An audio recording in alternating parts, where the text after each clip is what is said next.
আনাস ইবনে মালিক রাদিয়াল্লাহু তাআলা আনহু থেকে বর্ণিত, তিনি বলেন, মহানবী সাল্লাল্লাহু আলাইহি সাল্লাম বলেছেন, তোমাদের কেউ যখন সালাতে দাঁড়ায় তখন সে তার প্রতিপালকের সঙ্গে গোপনে কথা বলে, কাজেই সে যেন ডান দিকে থুতু না ফেলে, তবে প্রয়োজনে বাম পায়ের নিচে ফেলতে পারে।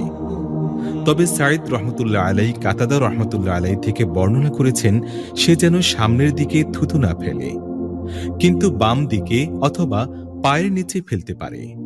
আর শোবা রহমতুল্লাহ আলাই বলেন, সে যেন কিবলার দিকে অথবা ডান দিকে থুতু না ফেলে, কিন্তু বাম দিকে অথবা পায়ের তলায় ফেলতে পারে। আর হুমায়ুদ রহমতুল্লাহ আলাই আনাস রাদিয়াল্লাহু তাআলা আনহু-এর সূত্রে মহানবী সাল্লাল্লাহু আলাইহি সাল্লাম থেকে বর্ণনা করেন, সে যেন কিবলার দিকে বা ডান দিকে থুতু না ফেলে, কিন্তু বাম দিকে অথবা পায়ের নিচে ফেলতে পারে। সহিহ বুখারী হাদিস নম্বর 506।